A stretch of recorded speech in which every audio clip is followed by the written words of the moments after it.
Improving psychosocial health and employment outcomes for individuals receiving methadone treatment, a realist synthesis of what makes interventions work.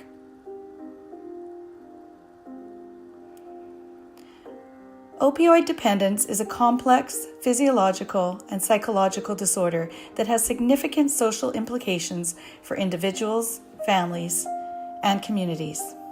Methadone, an opioid itself, has been used for more than 50 years to treat opioid dependence. It effectively reduces cravings and lessens withdrawal symptoms, with other results including decreased opioid use and decreased criminal activity. So how can we make methadone treatment more effective?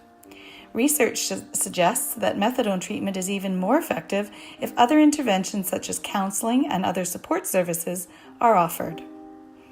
Until this particular paper, there had been no systematic review of the additional interventions aimed at improving the psychosocial health and employment outcomes of individuals on methadone.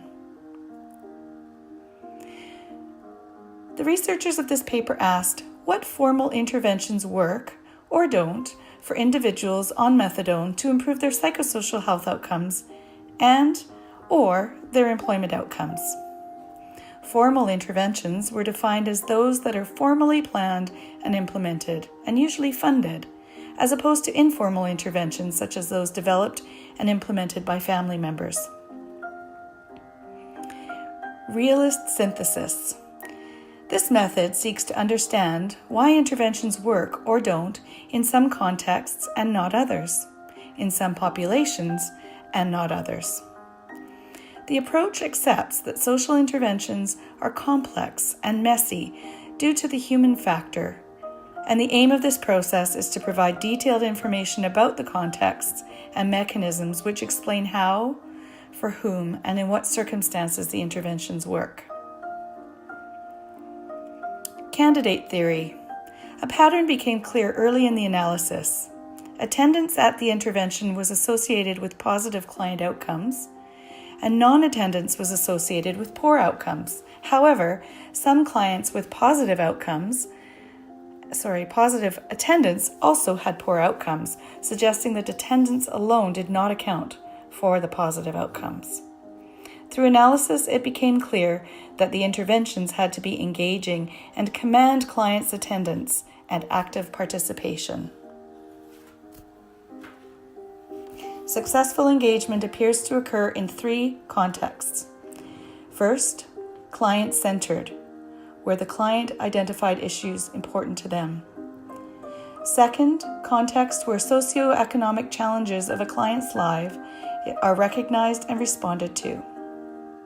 Third, context where there are quality, positive relationships between counselors and clients. Results. In the 31 studies that were reviewed, researchers found the following. First, individuals on methadone have challenges in how they think and behave that needs to be changed, cognitive and emotional problems. Most interventions included counseling or therapy, group or individual. Outcomes were mixed. Some were positive, a few showed no improvement, and some showed a mix of outcomes. Most interventions included people of low socioeconomic status, meaning lower education, poor employment rates, poor housing, and many people on social benefits. Many participants had been drug involved for a number of years. And finally, engagement can occur without abstinence from drugs. The key findings from this study show, first, engagement with an intervention is key to an intervention working to improve psychosocial and employment outcomes. Second, various intervention contexts are critical to eliciting and supporting this engagement process. The contexts need to be client-centered, socioeconomic challenges recognized and responded to, and quality positive relationships between counselors and clients be developed. Third, ongoing engagement may be necessary for continued positive changes, and engagement can occur without abstinence. Conclusion. While there is much research focused on the personal characteristics of clients who are engaged in treatment, there is little on the program characteristics that are linked to engagement. Developing programs that are client-centered, address socioeconomic challenges, promote positive relationships between counselors and clients, being prepared for ongoing engagement, and allowing participation without abstinence may help to improve psychosocial outcomes for clients seeking methadone treatment.